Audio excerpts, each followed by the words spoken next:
मीरपुर नाम के शहर में तेजस अपनी पत्नी नीरू के साथ रहता था।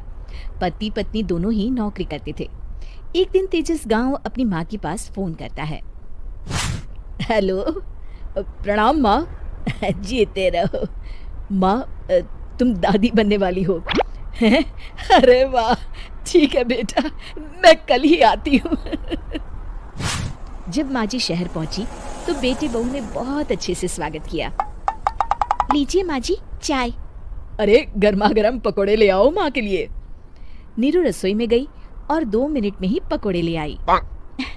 जी ये लीजिए। बहू जादू से बनाए हैं क्या? अभी तो रसोई में गई थी। यम्मी। माँ जी, शीला रसोई में पकोड़े तल रही है, मैं बस लेकर आई। हे भगवान, मेरा धर्म भ्रष्ट कर दिया तूने। अब तो गंगा जल से शुद्धिकरण करना होगा। दूसरे दिन, माँ जी मैंने नाश्ता बना दिया है, ऑफिस जा रही हूँ। पर अभी तो घर का सारा काम पड़ा है। शीला आती ही होगी, झाड़ू पोछा बर्तन कपड़े वो सब कर लेगी।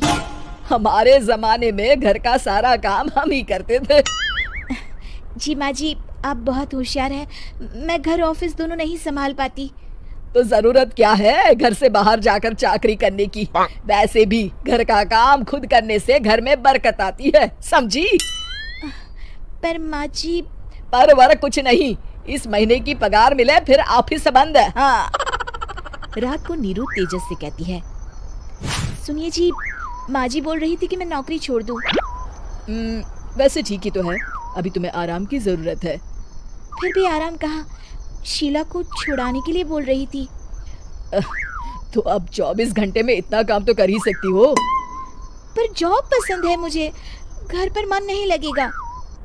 अगले दिन जब दोनों ऑफिस के लिए निकल रहे थे, मेरी तो कोई कीमत ही नहीं है इस घर में। माँ जी आजकल महंगाई बहुत है, रहन सहन भी बदल गया है, दोनों नौकरी करते हैं तभी ठीक रहता है। अच्छा, तू कहना क्या चाहती है? मेरा बेटा तुझे बिठा के खिला नहीं सकता? तू ही इस घर का खर्च चला रही है, हैं? नहीं माँ जी, मेरा वो मतलब नहीं था। मतलब खूब समझती हूँ, ये बाल धूप में सफेद नहीं किए मैंने। हाँ। अब तो ये रोज का काम हो गया था। तेजस भी रोज की झिकझिक से परेशान हो गया था। एक दिन उसने कहा, नीरू, वैसे भी तुम्हें मैटरनिटी लीव मिलने वाली है, तो अभी से ही छुट्टी ले लो। पर क्या, मेरी सैलरी अच्छी खासी है। आखिर नीरू ने रिजाइन कर दिया। जब बच्चा हुआ तो घर में सब बहुत खुश हुए। कुछ दिनों बाद तेजस फाइल देख रहा था। क्या हुआ तेजस, कुछ परेशान लग रहे हो? हाँ, वो हमारी जितनी सेविंग्स थी वो तो हॉस्पिटल में और छठी के फंक्शन में खत्म हो गई है नीरू। और अभी वैसे मंदी चल रही है तो मैं बोल रही थी कल मुन्ना को हेपेटाइटिस का टीका लगवाना है। नीरू, क्या पोस्टपोन नहीं कर सकते? नहीं जी, बिल्कुल नहीं। अब तेजस को समझ में आ रहा था कि उससे गलती हुई है।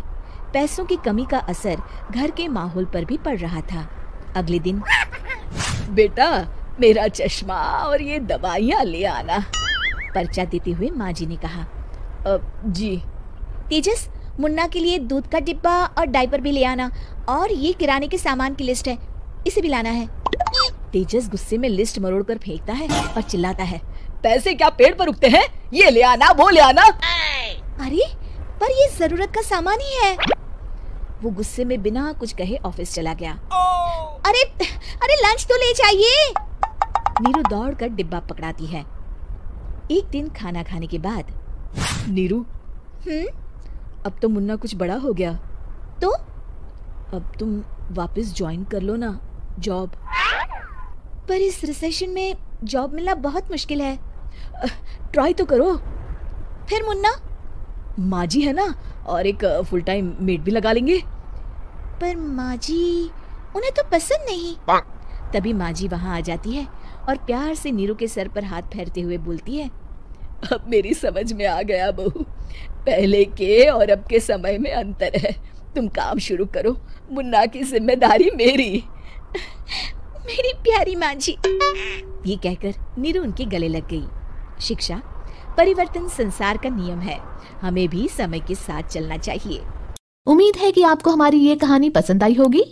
कृपया हमारे चैनल को सब्सक्राइब करें और सभी अपडेट्स के लिए बेल आइकन जरूर क्लिक करें। और हाँ, वीडियो लाइक और शेयर करना मत भूलिएगा।